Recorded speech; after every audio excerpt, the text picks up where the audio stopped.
All right, so here we are, Infosec Decoded number 35. Kubernetes is the new COBOL. So we're starting with Apple says they have a new way to log in with no passwords that's more secure. So this is called passkeys. And the idea is that you log in with your face or your thumbprint on one Apple device, and it creates something called a passkey, and it automatically synchronizes on all your other Apple devices. So you can log into all of them by just authenticating with one of them with your face or something. And since everything on earth is made by Apple, everything will be fine. And you don't actually ever see that passkey. And the thing that worries me is I remember this WPS, the wireless authentication service, where it would automatically generate the key.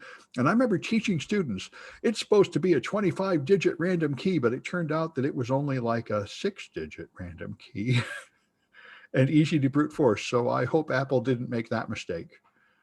But anyway, not using passwords sounds pretty good. It's not as good as two-factor, but they claim it's a lot better than passwords, which is probably true, I suppose. It's essentially just biometrics plus authentication sharing across your devices. Of course, if I log into one Apple device, does that mean I really want to be logged in on the others? I can see a few possible issues, but I guess we're going to find out. Anyway, then we got Liz with Student Loan Company. Yeah, so the student loan company, all the training courses. Yeah, they paid like the story is that they paid $100 grand for security training, and people are like, oh, that's so much, that's so expensive, that's such a huge amount of money, but it's really not when you think about it. And also the same company like 5 years ago wasted like $50 million on doing some really dumb things with their IT infrastructure. So 100 grand in training is really a bargain when you think about it. And the other factor to consider there is something we're going to talk about in a little bit, which is ransomware. So spending money on training probably saves you a whole lot of money in ransom. If the training actually does any good. Yep. All right. And then we got Kaitlyn with Democrats. Yes, CNBC has an article written by Lauren Feiner about some bills that have been drafted, finally, regarding the monopolies of Apple, Google, Facebook, and other tech giants. I mean, there's not a whole lot to say here. Basically, the drafts would keep the platforms from owning, too much stuff that would be, a conflict of interest, or, favoring their own products, over competitors, creating unfair advantages, stuff like that. Limit mergers. But it's happening. It looks like there's, definitely going to be some action against large companies, large tech companies, to make sure that their monopolies don't overstep their bounds. I protest. Yeah, I don't think it means that at all. It means that there will be a few more bills to die in the Senate with the or that. Yeah. They don't mention whether any Republicans support these, because you don't really need to bring up that topic because we all know the answer. So, right.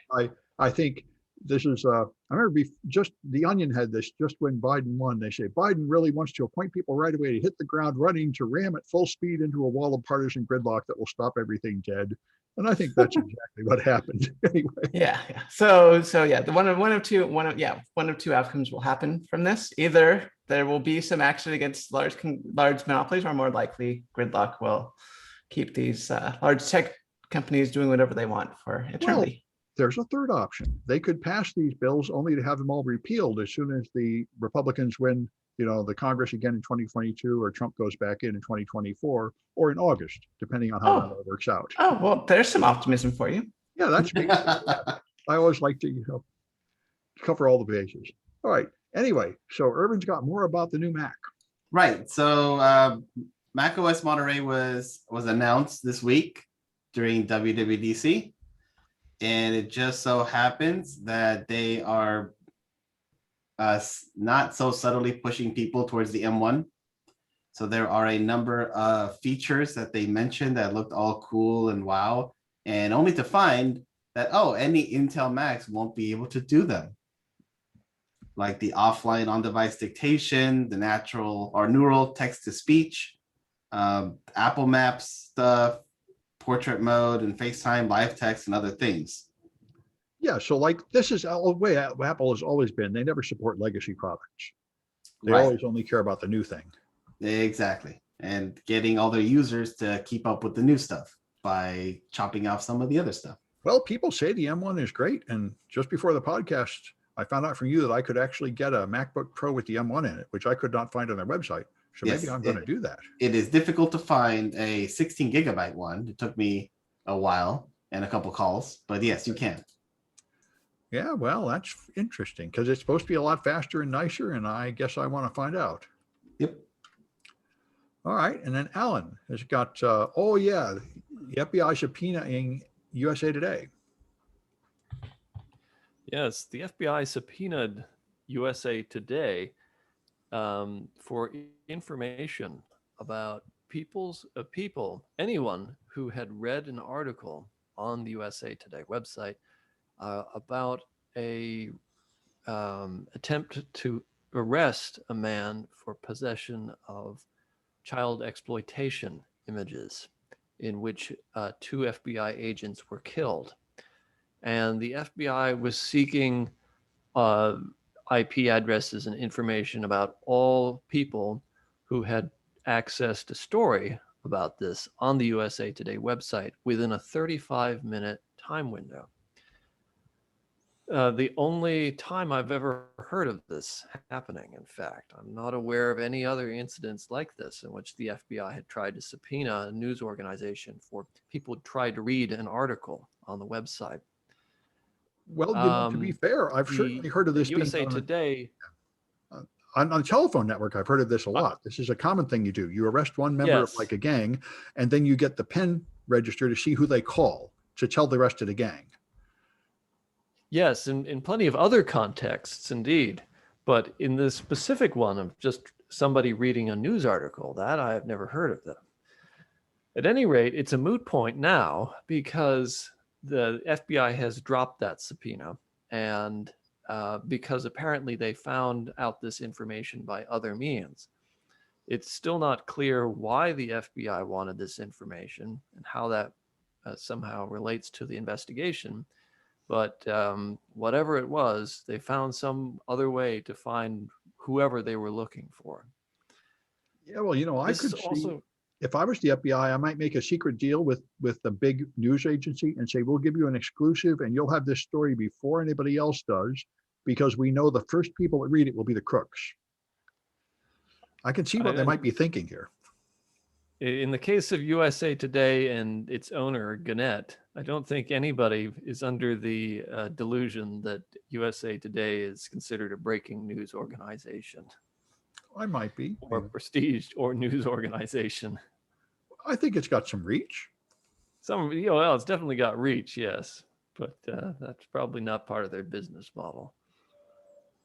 Well, apparently not. They didn't go along with it. No. Yeah, that's the part that's funny. I mean, how would you know that they were looking at USA Today? Yeah, it's the oddest thing. It's the oddest thing. And it happened apparently very shortly after the shootings in this attempted arrest. So yeah, the FBI had some very particular intelligence that led them down this path, apparently. Yeah.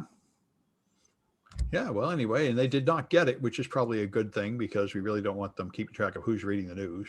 No. Yeah. All right. And then, so this is one I thought was great. Kubernetes is the new COBOL, according to somebody here, some expert, Mike Lukides at O'Reilly says Kubernetes is a new COBOL because he said Fortran, for example, what I came up with. Fortran is language people use to solve scientific problems, and then it became completely obsolete and abandoned, and nobody cared because you just wrote these one-off solutions and then you rewrote them in C or something as you went ahead. So it was okay that the old Fortran code was dead, but they used COBOL to make infrastructure, which is still there running financial transactions and everything. So COBOL will never die, no matter how much you might hate it. Permanent infrastructure is based on it. And he says the same thing's true of Kubernetes. People are making these Kubernetes clusters that run the virtual machines that host everything. And those are going to be around for decades, whereas it is extremely obvious, I must agree with this, the Kubernetes is really just sort of brand new and in like a beta version. It keeps changing really fast. It's not really ready for prime time in a lot of ways, but already everybody is basing everything on it.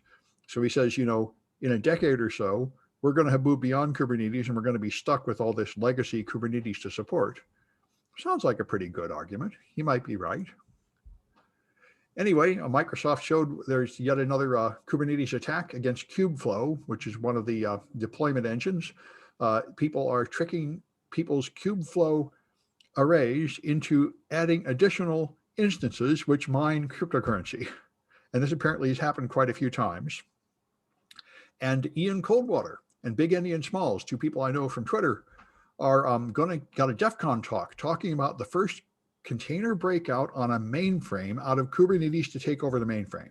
Apparently that has never happened before, but I think we'll be hearing a lot more about it because anyway, Kubernetes is very new and of course full of fascinating security flaws. So it's a fun, exciting area to study. And I know you're using it, Irvin. You even have one of your contests using it, right? We did. We had it in one of the contests, and it is definitely, I think the title is just right. It is the new COBOL. Well, that made me much more interested in it personally, although I think the author didn't intend that.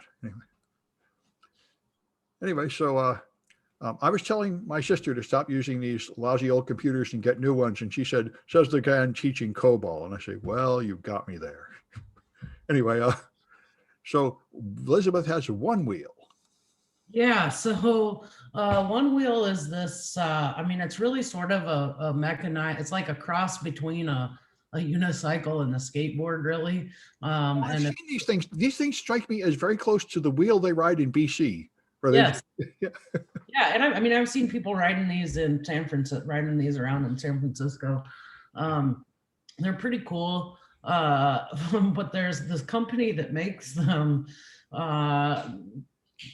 They messed up. So this customer wrote to the company that manufactures them, and he reached out asking for a link so he could register his board to get the warranty on it. And instead of sending him a link to register his warranty, the staff sent him a link to an unprotected Google spreadsheet that had all of the customers' data in it, their addresses, names, other PII like that. So neat. Yeah, this random customer was able to view all of this data, and they were, because they're in their corporate setup, they were essentially using Google Docs and using the unprotected shared link. So if you use Google Docs, something to be aware of is there are different settings for link sharing, and you can share them only with people within your organization, or you can share them with just folks who have the link, or you can allow them to be shared with the general public, which is probably a bad idea if you've got customers' PII in there. And that's what they did. This reminds me when Fastly went down, some major site, I think it was TechCrunch, just put up a Google Doc as their homepage in the interim, and they left it editable. So everybody just started commenting on it. That's awesome. I know. They said, hey, I'm a TechCrunch author now. Look at this. Maybe it was TechDirt. I'm not sure. Anyway. All right. And so Kaitlyn's got the ISS. What are you guys doing? The ISS is in the news again. So space.com has an article written by Elizabeth Howell talking about how the Russians are threatening to leave the ISS permanently in 2024. Now, that may seem like an arbitrary date. However, the current contract is until 2024. Now, how does this relate to cybersecurity? Well, the reason that they're threatening to leave the ISS is because the US recently launched sanctions against Russia due to the cyber attacks we've been facing from their country. And that's why they are so upset. Yep. So we'll see what happens with this. There's not a whole lot more to the story than that, but Well, the Russians are putting up their own space station anyway, right? They don't need yeah. it. Well, I mean, hopefully, they will. I mean, I would like to see every nation have their own, space station and really expand human presence in space. But we'll see how that works out. Yeah. Well, and supposedly Biden is meeting with Putin right now to like read him the riot act and threaten him with more abuse and contempt and punishment. So this tension might get larger. We'll see what happens. Yeah. And Irvin's got Rock You. So I mentioned this as a last article at the end of our last podcast when the news broke. And this blog post has the link to download the file. It also has some great information about it. So yes, we were right when we said it on Monday that this list is just a compilation of a bunch of others. So it's not anything new. It just so happens to be sorted together. So if you didn't want to go about getting all these lists together into one, well, there you go. But it is not 8 billion passwords, right? Yes, right. But it's not something to freak out about. It's not a new breach. It's not anything like that. It's just common passwords that are merged together into one big monster list. Yeah. So yes, it could be another tool to add to your list. Password cracking stuff. Will it be more effective than the known RockU? That will take some testing to see, but it's just another thing to add. It's not something to freak out over. Okay, and how big is it? It is 100 gigabytes when expanded. It's 12 gigabytes when you download it from the torrent link. Oh, well, that's no problem at all. Yeah, all right.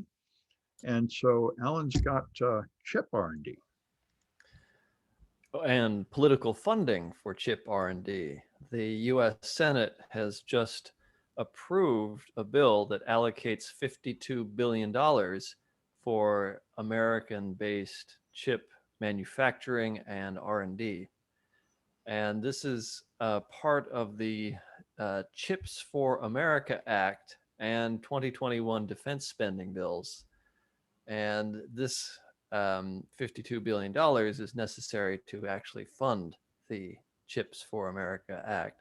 The whole purpose of this is to provide incentives and funds for American companies to do more domestic production of chips, as we've talked about before on this podcast. But $52 billion is enough money to really get things going.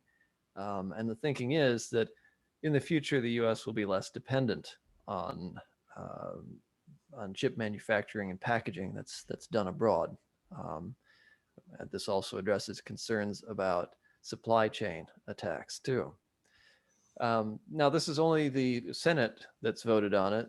The House still needs to vote on this, so the money is not flowing just yet, but it seems like it is probably headed towards approval. And so some companies are probably going to do very well with this money.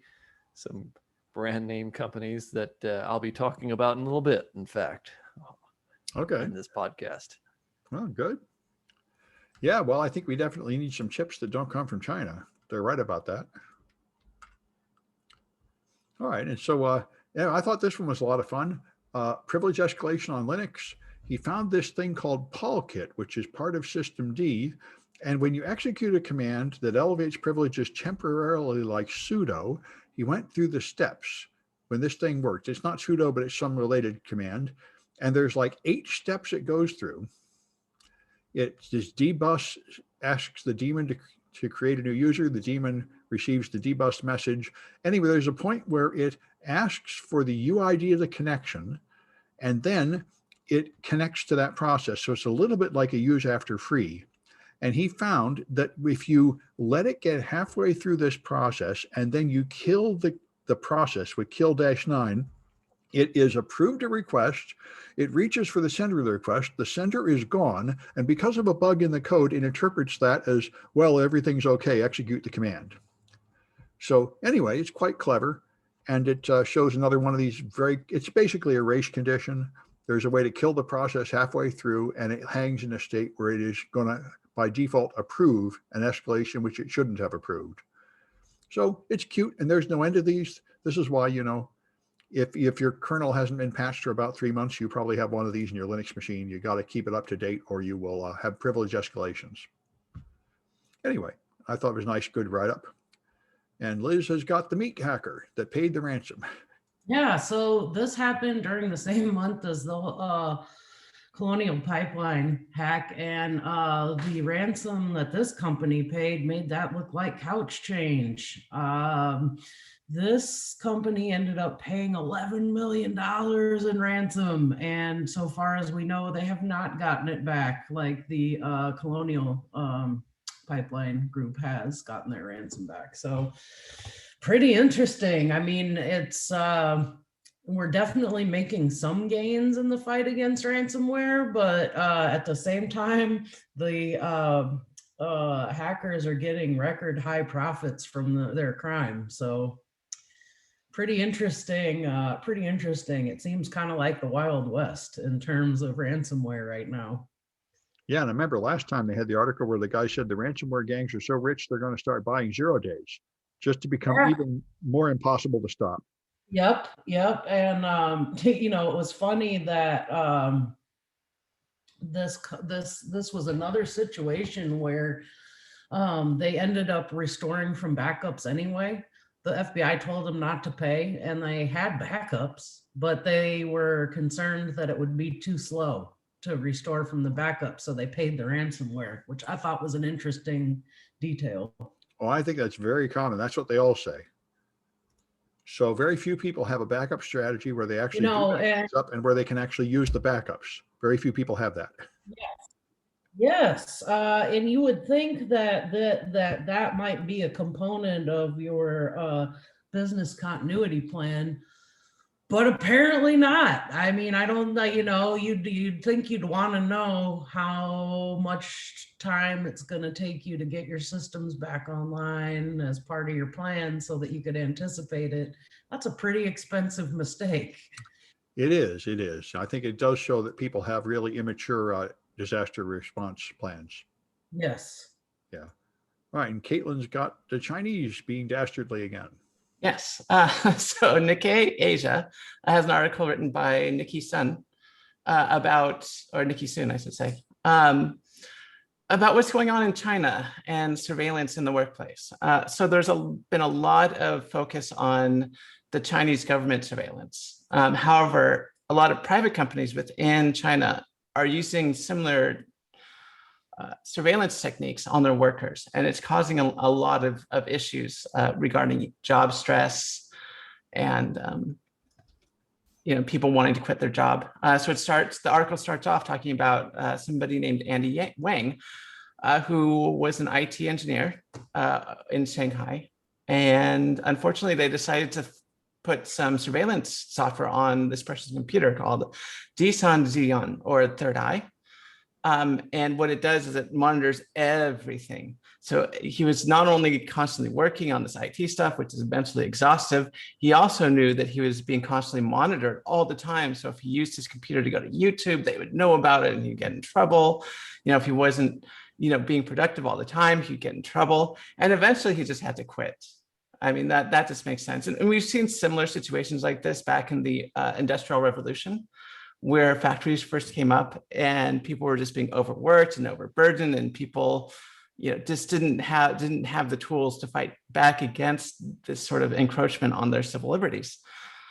So hopefully things will get better over time. We definitely have an issue of this technology, which could be used for great and powerful things, but are instead being used to monitor workers and try to make them more productive as opposed to giving them more leisure time, which is the whole promise of technology, right? Well, obviously you should replace all the workers with robots who will meet these standards, and then the people can just lounge around and let the robots do all the work. I definitely agree with that sentiment, Sam. This is what my great-grandfather did. He was an efficiency engineer going onto factory floors with a stopwatch in the low-tech version of this. Anyway. All right, so that was Kaitlyn. Now we're down to Irvin with more stuff about Chrome. More stuff about Chrome. So it looks like Chrome is going to get rid of the thing that Safari does, where it doesn't show you the whole link. It just shows you the domain. Yeah. According to the people at Google, it didn't, doing something like that on Chrome didn't bring the security or improve the user security that they hoped. So it's going to be removed. So they'll go back to showing the full URL like Firefox? Yep, they're going to go back to showing the full URL just like Firefox. I'd rather see that. I know Microsoft started hiding the file extensions and all that junk, and I was always against it, but you know, apparently normal people don't like to see it, or so Microsoft thought. Yeah, I don't really care. I mean, you can just click on the bar and you see the full link. Yeah. But I guess whatever floats your boats, I guess. Well, I'd like to see if it's HTTP or HTTPS, and they make that hard to see. I'd also like to copy the link and often manipulate the link.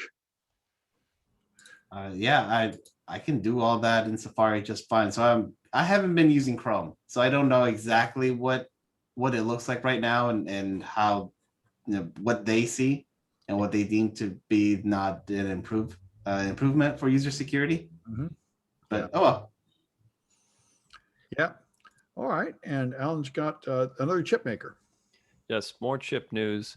This time a exclusive story from Bloomberg that Sci5, which is one of the leading fabless RISC-V companies, chip companies, which includes as CTO and co-founder one of the key academic figures who developed RISC-V, that Sci5 is being courted by Intel, and that Intel is offering up to $2 billion for the acquisition of a company that really doesn't have much in the way of assets or technology portfolio just yet, but is viewed as a leading RISC-V chip company. This is important, of course, because Intel has been producing the dominant competitor ISA, instruction set architecture, for decades now. They've been out of the RISC space for decades also. So if Intel were to be successful, they would have their fingers in two different pies, shall we say, and it would totally change the landscape of the ISA and RISC versus CISC wars going on right now. Now, of course, this is not to say that Intel would be monopolizing RISC-V technology. It's open source, so anybody and everybody can start their own company using exactly the same instruction set architecture. There's no penalty. There's no intellectual property issues there. Nevertheless, that really would change the balance of power in CPU world and processor world. The rival is ARM, right? Yes. And so right. Intel might make a chip that's more like the ARM. Well, it would be much more like ARM. And this is definitely a power play on Intel's part, in that they're trying to, first of all, hedge their bets and buy into a company that is a leading player in a new ISA.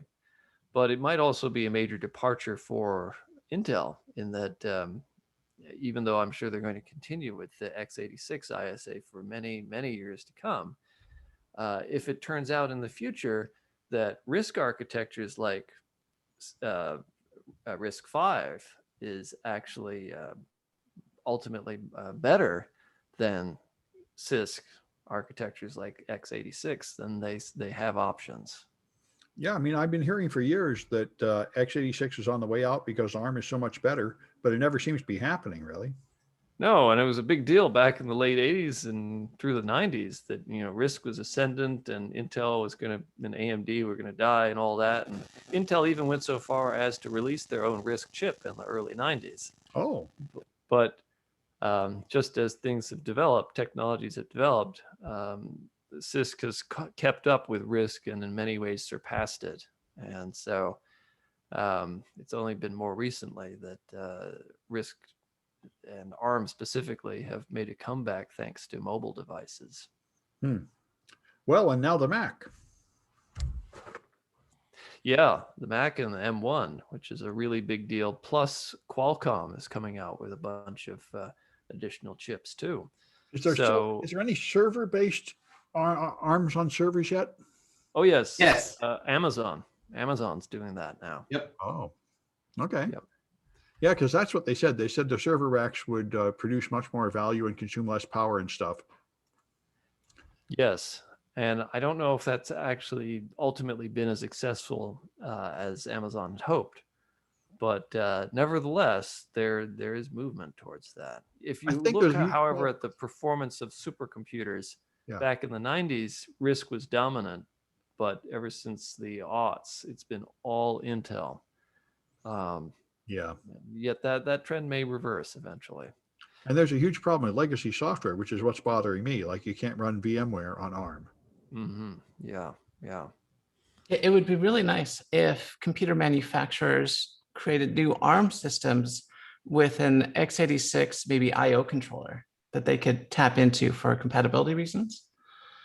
But Hmm. I don't think that's going to happen. Yeah. All right. So we're stuck with Intel x86 for the foreseeable future. And by the way, this deal may not go through.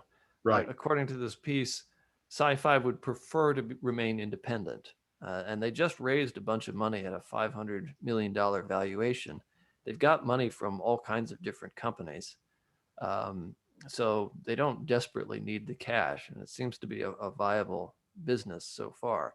But $2 billion is $2 billion. And maybe the founders just want to take the money and run. Yep. And they may have no choice the way corporate takeovers work. Yes. All right. Well, that's it. And what is it? Friday? We'll be back Monday. We're spending the weekend at Circle City Con, putting on a lot of workshops.